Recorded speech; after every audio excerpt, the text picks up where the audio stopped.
Good evening. Oh, well, good evening, everyone, and happy St. Patrick's Day. If the clerk could call the roll, please. Chairman Mercier, Here. Counsel Leahy, Aye. Counsel O'Rourke. Here. Aye. There's three Oh. present. And one Irish guy. It should be two, Aye. two Irish people. Aye. You do fit the occasion, Councilor Leahy. Aye, I do. We have two items on the agenda. This is the agenda of the Parks and Recreation Subcommittee. On my left is Councilor John Leahy, and on my right is the Irish Councilor Danny Rourke.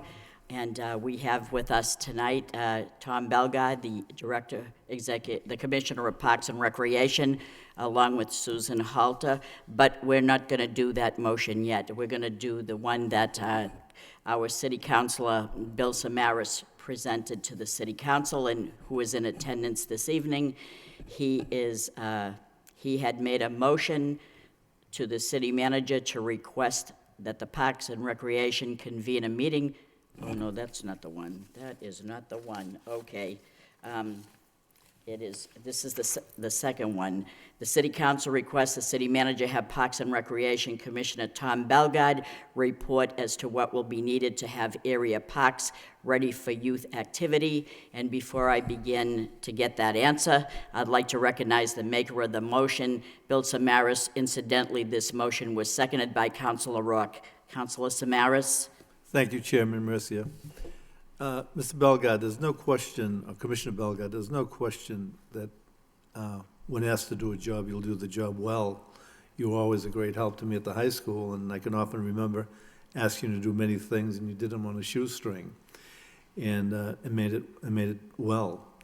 But this has been one of the worst winters on record, and our budgets are very tight. I know the city manager's making certain type of cuts, or looking at all our expenditures for the rest of the year to ensure that budget-wise we're okay. But I think this is very, very important. We have so many children, boys and girls, that look forward to the activities during the summer, and we also have so many volunteers that really work to help our youth. And if we want this to be a better city, we need to make sure that these fields are on time. So do you know where I'm coming from? I'm looking for, how can the city council help you in doing your job, in the sense of, do you see yourself needing more equipment, more people, or is it okay? Do you expect not to have the problems? You understand the process better than I do, but the mere fact that it's been such a bad winter and there's been so much damage, the assumption can be made that the fields have been damaged also. So with that, that's why I made this motion, to be able to have this administration offer you the type of help that you might need to do the job. Thank you. Councilor, Commissioner Bellegarde? Yes, through the chair, thank you, and thank you, Councilor Samaras, for those kind words.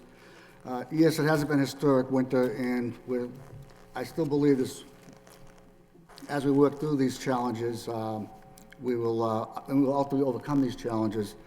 And we've done a few things to expedite what we can do on the parks. Right now, we've done several testing in different areas on field preparation in terms of what can be done with removing snow and ice from the ball fields and soccer fields. Unfortunately, it's come to our attention that to do snow removal in the traditional ways we do it is only going to increase our problems by damaging the fields that we have.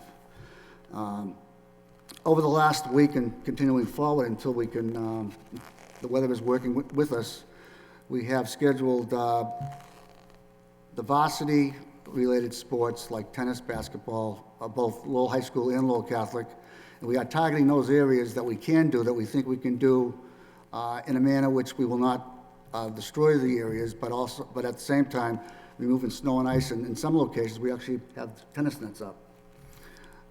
We're going to continue to do that. Parking lots, basketball courts. I believe we have 35 basketball courts, 17 tennis courts in the city, multiple playground areas. Every baseball, softball, soccer field have parking lots. Some of them are more challenges than others, but we are looking at, and we have been, and we'll continue to do, removing snow and ice from those areas.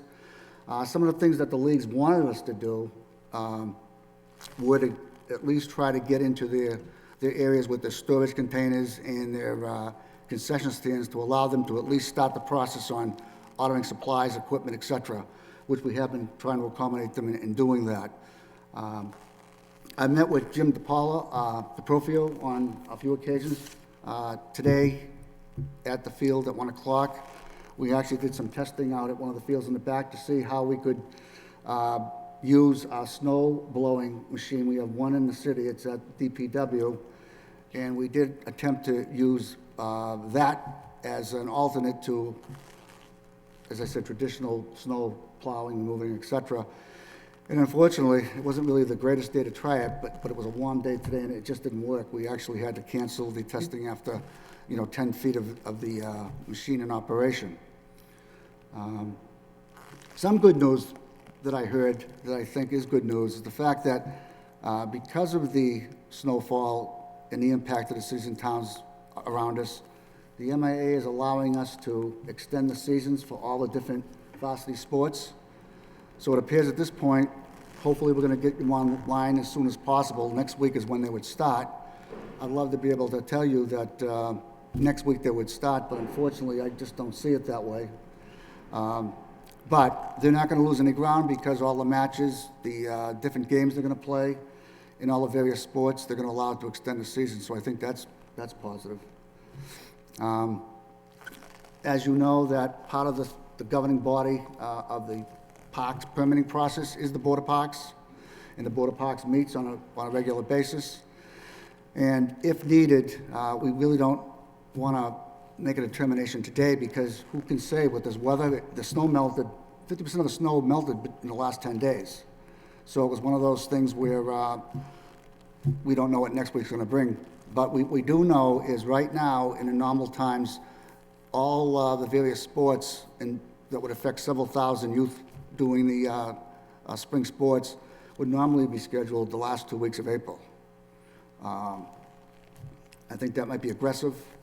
I don't want to sit here and say that I'm more optimistic, but I would more than likely be looking at some kind of a delay to be determined.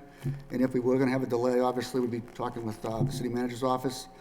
And ultimately, the Board of Parks would be involved with that thought process because they're the permitting authority in the city.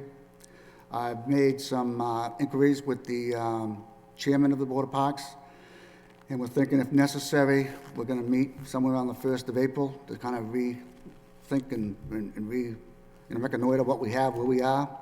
And then ultimately, if decision has to be made for some delays of some sort, they will be a part of that process along with any announcements in the newspapers. And ultimately, if we have to meet with the various organizations, we'll do that. I would like to say before that I'd be amiss not to say that the youth groups in the city have been taking this in stride. I'm very pleased and relieved that they're doing that. They understand that the reality of this is that it's been a long, hard winter. And in some cases, some of you may have seen in the paper, some organizations actually started to do the snow removal on their own. So it's a situation that I think that everybody understands we're all rowing together.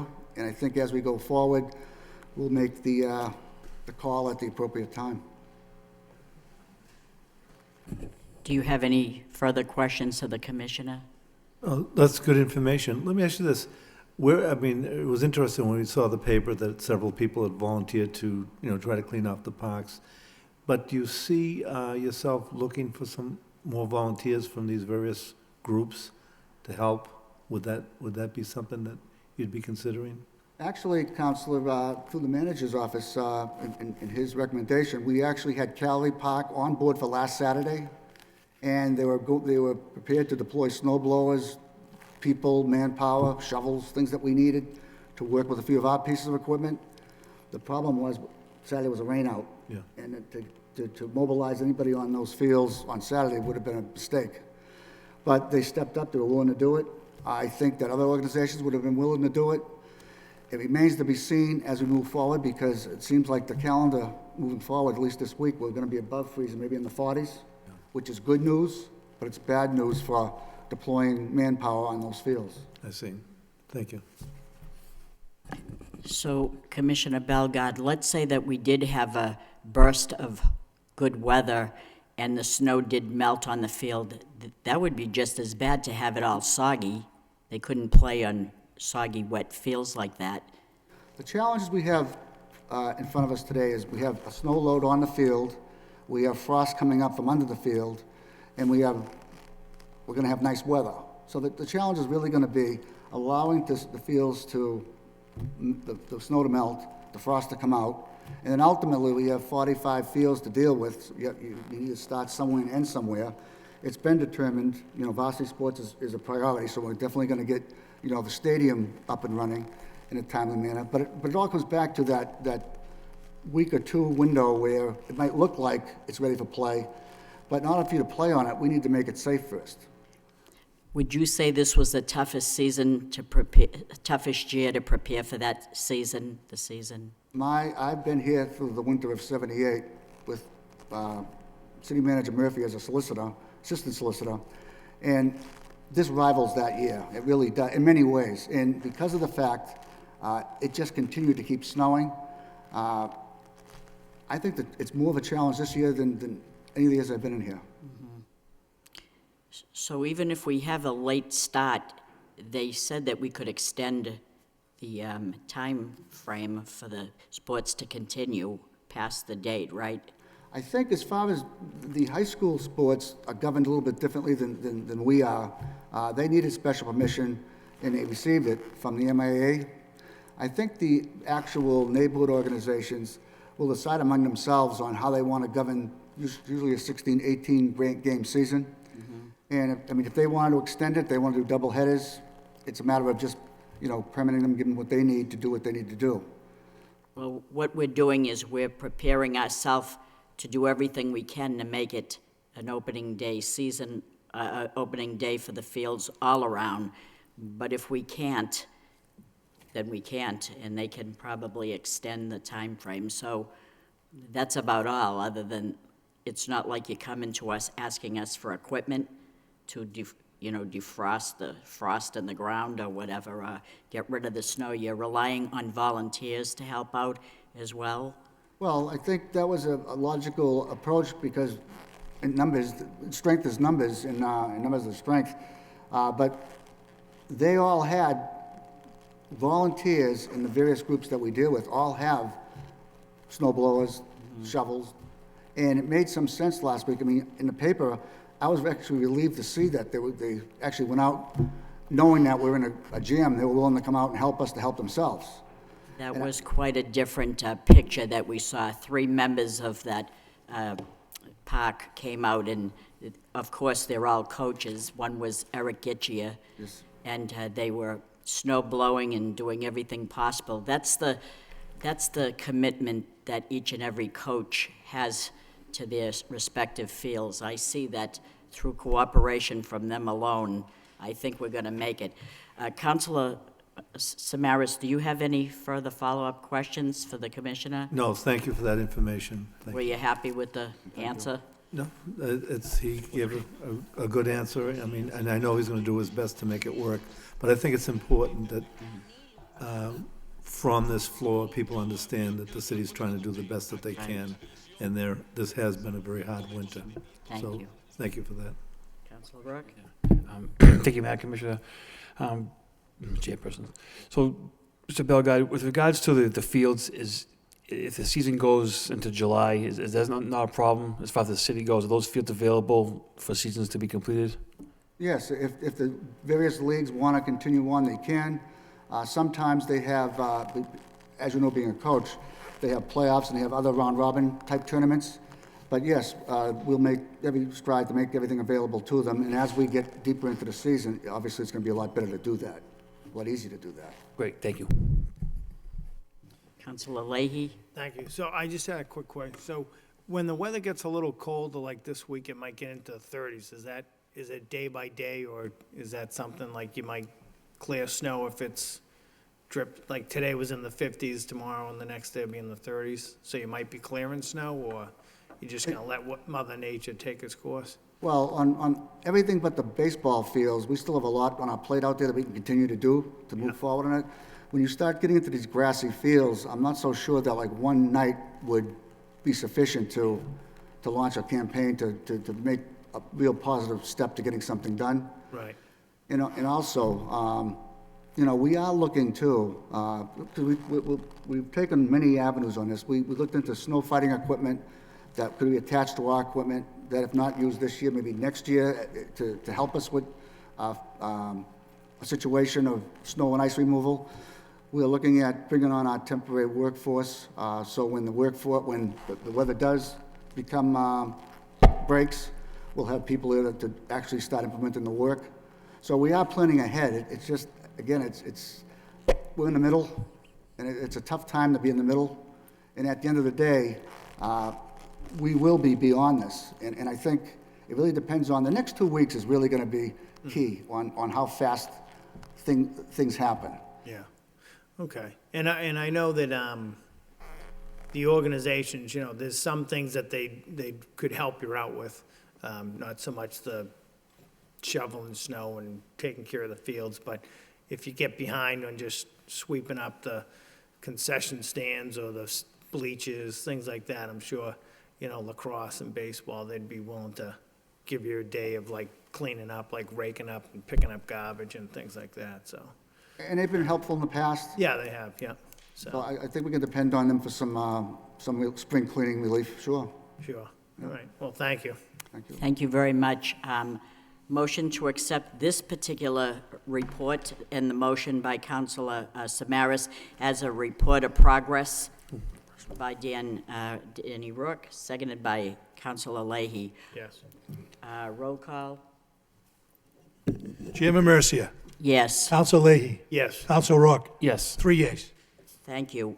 Now, the very first item that we have to discuss is actually, we're putting it second, is the motion that I made to meet with the Parks and Recreation Subcommittee to discuss Hamilton Canal District and the particular park that is referenced as Point Park. And with us today is Susan Halter. She is now I don't know why I wrote this all down when I can't even find the paper here. I'm discombobulated, and I haven't even been to any place to celebrate. But we are here with Susan Halter. She's the director of Cool and Case, and with us also is, from the Parker Foundation, is Newell Flather. This is a very interesting proposition here. This is a partnership, so to speak. It's a motion that the city manager sent a letter to me from you, Susan, making us aware of a piece of land at the Hamilton Canal District. It's a small portion of land, and it has a great input from the art community. And there will be a sculpture that will sit on this land through the cultural organization of Lowell, Cool, which you are cool there, Susan. They receive a request from Newell Flather of the Parker Foundation to reconsider renaming the park, which is Point Park. It only refers to Point Park as a form of a direction. So the park is named after a particular direction.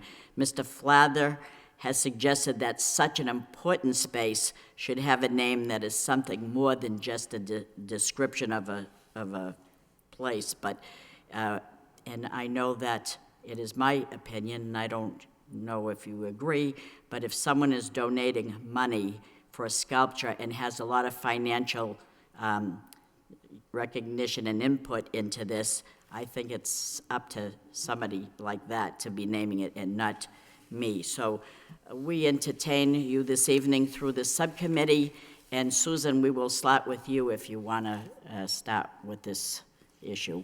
Actually, can you hear me? Oh, I think you said everything I was going to say. So you know the background. The Parker Foundation has actually been involved with this project from the beginning. As part of the Hamilton Canal District redevelopment, there was also an art component that included the National Park and the cultural organization of Lowell and the city. And the Parker Foundation has been involved in that selection process from the beginning, is very committed to the idea of putting public art in this park. And as you said, I think Newell's going to tell you a little bit more about the idea behind his naming. It felt that given how important this redevelopment area is to the city, that it should speak to something more than just a location and describing the park, that it should speak to the history of the community and the more altruistic virtues on which the city was founded. So you have a picture of the park. We all call it Point Park. We all agree that it doesn't actually have a name, I think, at this point. So with that, I think I'm going to turn it, and you're correct in saying that Newell had approached me to say that they would love to consider funding for the sculpture itself if we would consider naming the park something a little different. And there is a reason behind a thought of naming it something else, and it's very historic and very meaningful. So I would turn this meeting over to Newell Flather, and you could explain by pressing the button and making it green and getting right up to that microphone and tell us the history of what your thoughts are. All right, I'm not I'm not a specialist on in any way on the subject that I'm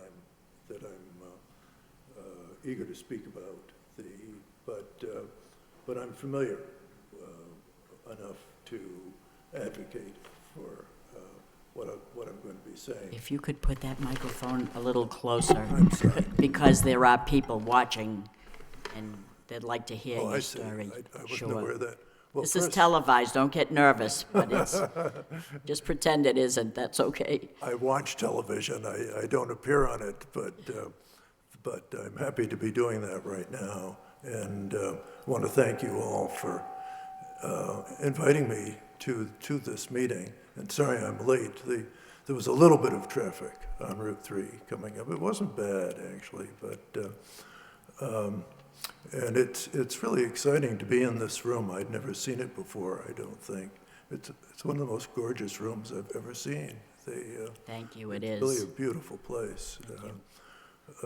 Another aspect of what's great about the city of Lowell, I think, people outside the city just aren't aware how much we have here and how majestic it really is, the architecture and the built side of this city.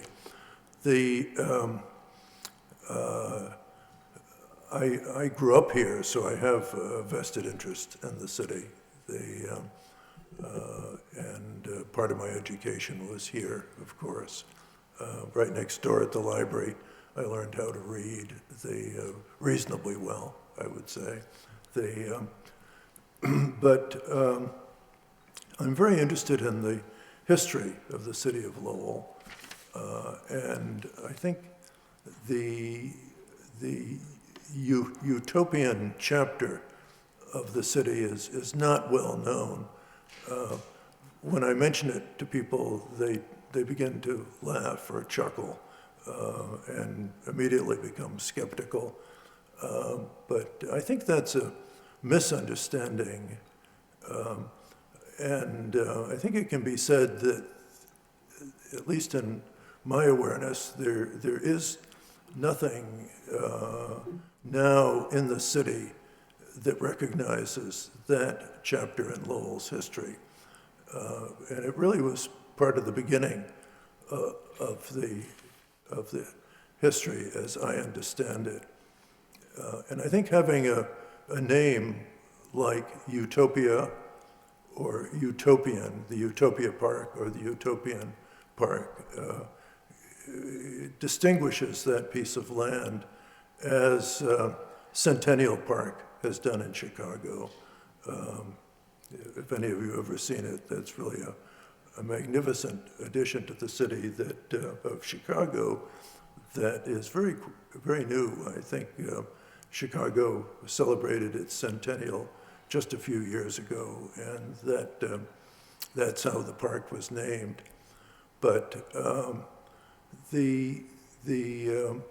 there have been, over the course of European and American history, quite a few utopian movements, and most of them failed or died out. They're chapters in American history. They came and go. Some of them were serious, some not. The Lowell chapter was very serious, and I'm guessing it was perhaps the first urban utopian attempt in this country.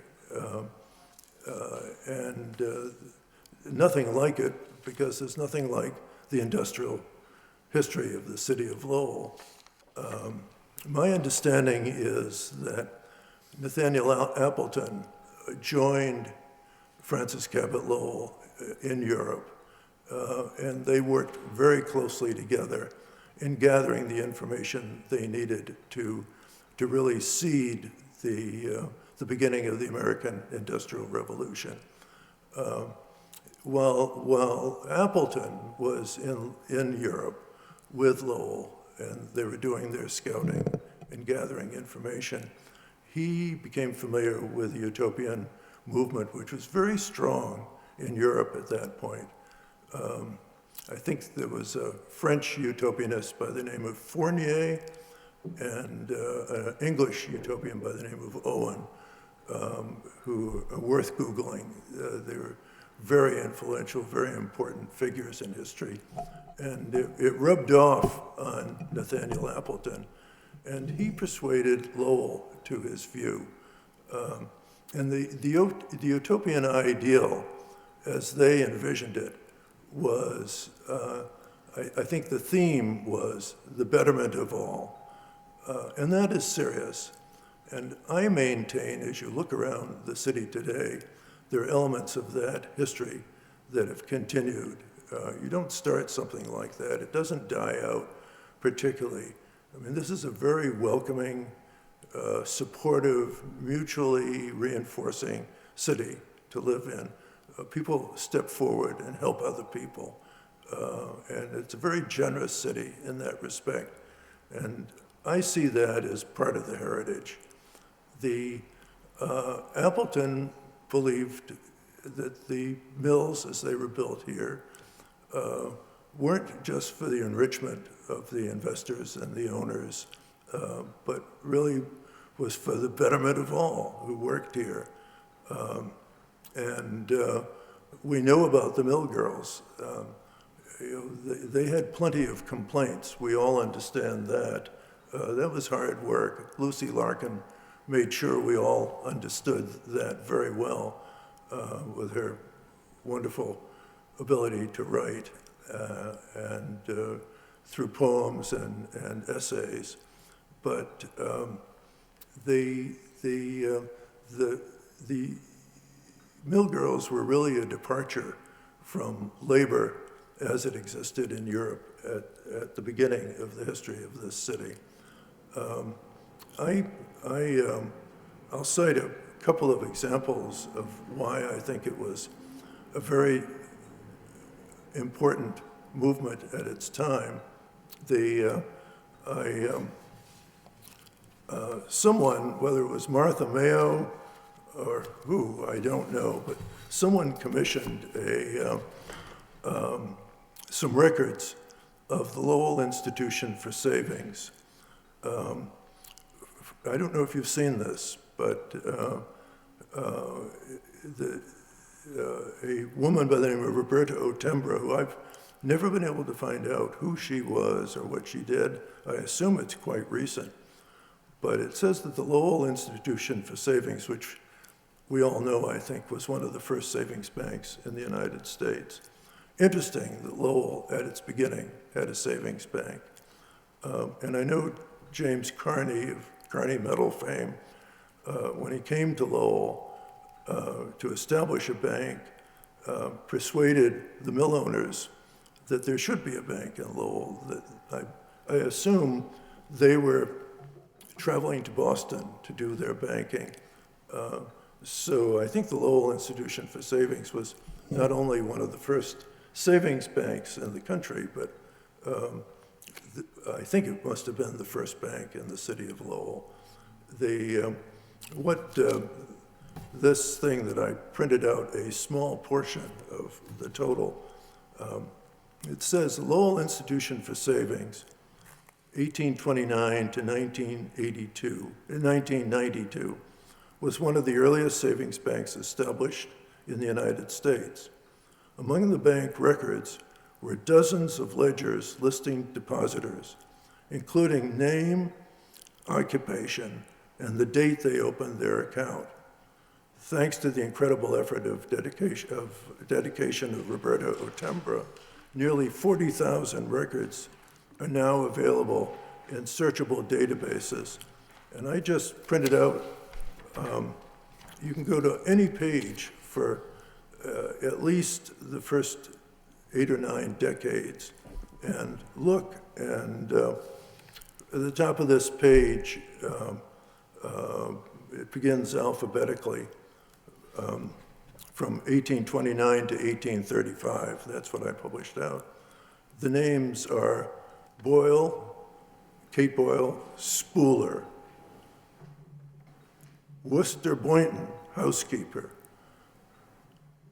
Ellsworth Bankett, station manager, Ellsworth Bradford, machinist, Nellie Braden, butcher, Mary Brady, dressmaker, Catherine Brady, weaver, Nellie Brady, weaver, Henry Brainerd, hosiery, Georgiana Bramhall, belt maker, and on and Ovid Brault, B-R-E-A-U-L-T, loom fixer, and on and on and on it goes.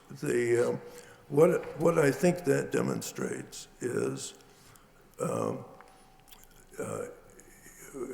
we all know about immigrant history and sometimes the exploitation of workers.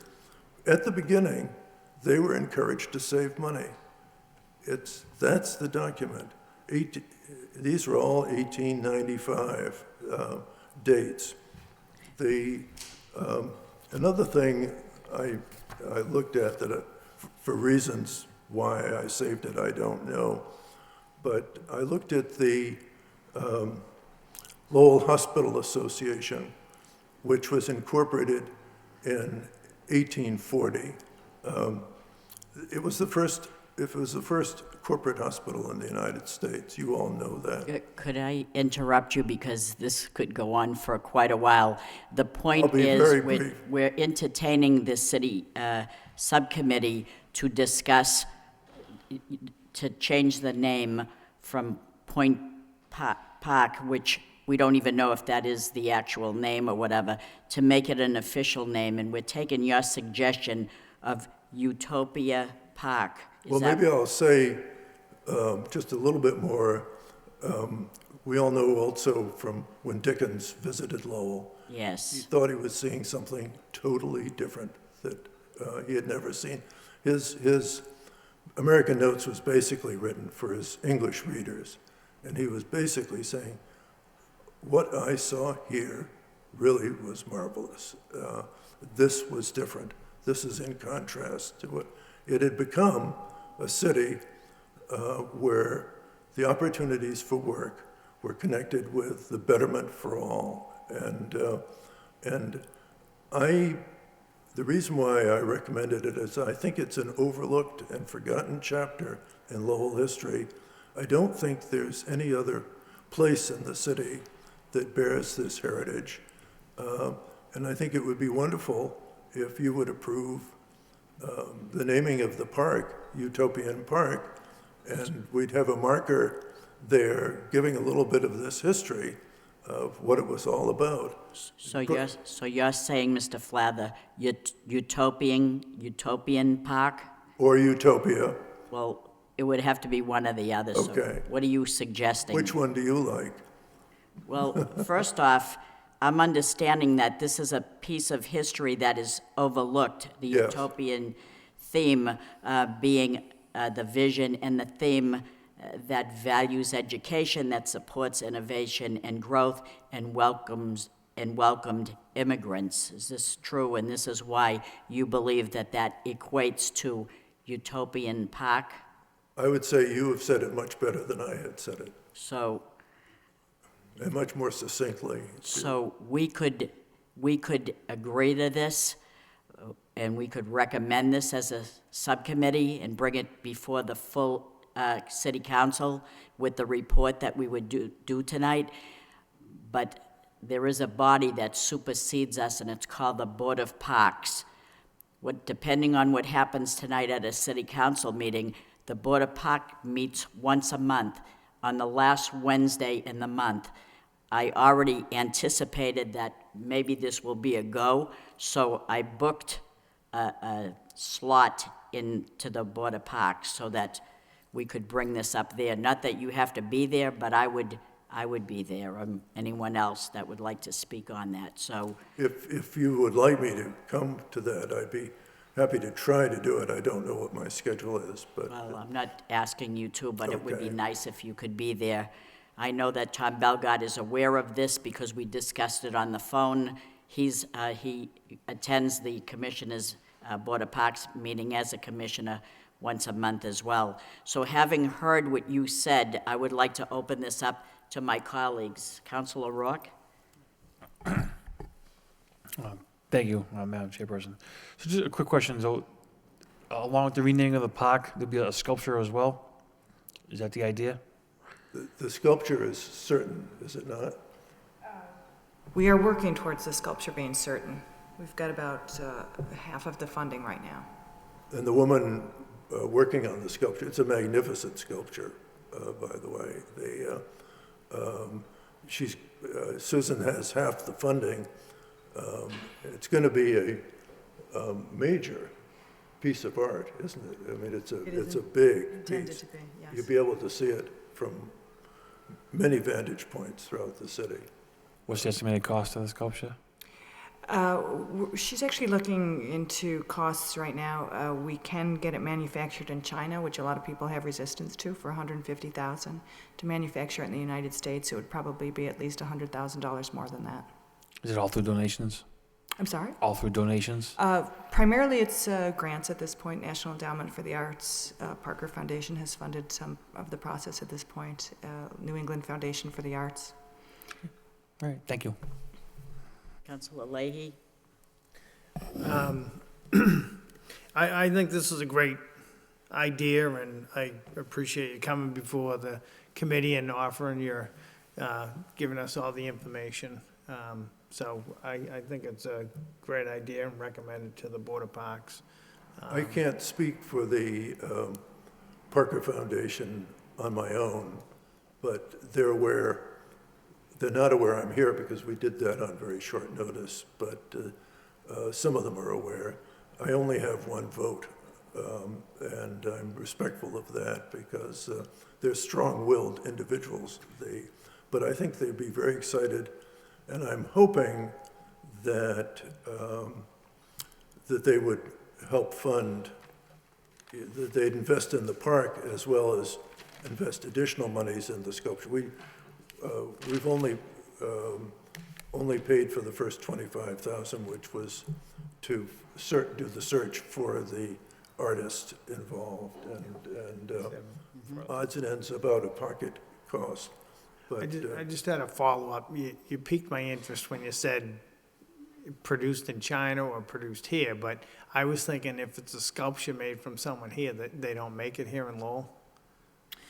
I Like, don't what think are that we they have the talking about first? manufacturing facilities here in Lowell. It's a fairly substantial sculpture, so you have to have a fairly big fabrication site in order to create the pieces. I think. So who's the artist then? Her name is Nancy Salvage. It was a national search for artists. Oh, it's not somebody local then? No, we had only one applicant locally. Again, in terms of large-scale sculpture, and it's actually one of the things we've been thinking about addressing in terms of training locally. We didn't have a lot of local artists who had the experience to pull off something this big. One of the requirements was that it be able to be seen from the highway, so it had to be someone who had experience with pretty big sculpture So building. how big are you talking? I think I'm trying to remember if it's 33 feet high. I can send you all a diagram of the latest image of it, which is quite beautiful in the Probably not park. important to this meeting, but Yeah. it'd be Oh, it nice if is. it were, well, it'd be nice if it were American-made. I think that's understand the cost is prohibitive, but it kind of defeats the whole purpose in my mind if we're making No, I think that's the feeling of my board as well. I think Nancy was just trying, the original call for the artwork was for a piece not to exceed a budget, I think, of $150,000. That actually was before I got here, and it was creeping up on $450,000. So I said to her, how do we get this back to the original price tag? And so she's looking at I think the closest place that she can manufacture here in Massachusetts is New Bedford. Okay. I think the Parker Foundation would agree with you. If there's any way we can find the money from Parker and other funders Susan's been in touch with and have it manufactured in the United States, we should do it. Yeah, and Cool is behind that as well. And what is the sculpture of? It's an abstract sculpture. It's called Hydro. It's representative of the water going through the turbines. So the height of the sculpture actually relates to the drop of the canal as it entered into the city. It was actually a very thoughtful piece, and then it rolls out into a series of curves. One of the requirements was also that it be an interactive piece of art, so there are places for people to run through it, children to run through it. Initially there was some feedback from the community that they wanted a playground. The city wanted it to be more of a showpiece, so it's a piece that people can sit on, run under, run around, run through. Well, that's very interesting. So do we have before us a motion to change the name of Point Park to Utopian Park?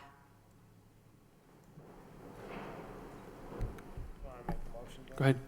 So, sure, I'll make the motion to change the name to Utopian Park. Second.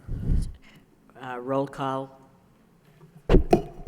Chairman Mercia. Yes. Counsel Leahy. Yes. Counsel Rock. Yes. 3 yeas. So we have it. I just want to say that statue is almost as tall as Governor Baker. Honest to God.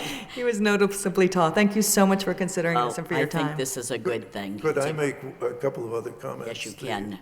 I think I said, I hope if it's approved, we can have a marker which gives some of the history. And I hope it will be instructive to the education community in Lowell. It's not only a part of Lowell's history, but that movement here is very much a part of America's history as well.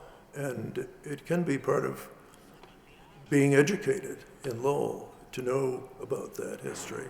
It's part of America's intellectual history, and an important one. Councilor Rock? Yeah, thank you. Susan, just curious, what's the timeline for this? When we started applying, we were hoping to start construction in 2015, although I think we have until 2016 for the NEA grant. Councilor Samaras? No, thank you. I just have to comment. Mr. Flowers has given us a really important part of the history of Lowell that many people don't realize. The purpose of the Mill Girls, why they were formed, and the idealism that was involved in that first process. But seriously, I don't know of anybody that has as much knowledge about Lowell history as Newell does. And the Parker Foundation has funded so many projects in this city. As a matter of fact, the high school, the whole direction that we started with the freshmen and the Lyceum evolved because of a large grant that the foundation, of the Parker Foundation, gave us. And Noel, I know you may only have one vote, but it's a very important vote on that board, so I go along. Don't tell them that. I think that's a wonderful idea to name this park that way. It's appropriate. Thank you.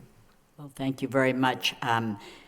If we did have some sort of a plaque or granite piece that talked about the reason why it would relate to Utopian Park and the naming of it, because there is a theme and it is about what that represented. And if that idea could be on that plaque, that would justify the namings to where people would understand that. And that would be history at its best. So I want to thank everybody for being here today. We'll do the best we can with our colleagues to see if they could adopt this. And if they do, I can use that leverage before the Board of Parks to see if they would approve it, because they're the body that supersedes anything that we do. We can make a suggestion on behalf of our constituents, but it's ultimately up to them to support it and approve it. So we'll do the best we can, okay, Newell? Yes. Okay, thank you. Any further comments before we adjourn? Well, it will also be an opportunity, if we do it, if you approve it, to give some further recognition to Nathaniel Appleton. And my heresy is that I've often thought that Lowell could have been called Appleton. But we won't take that up as No, an that's agenda another, item. a theme for another day. Thank you so much. Motion to adjourn by Thank you Councilor all. Rourke, Adjourn. Yep, second. second by Councilor Leahy. Thank you very much. Happy St. Patrick's Day. That's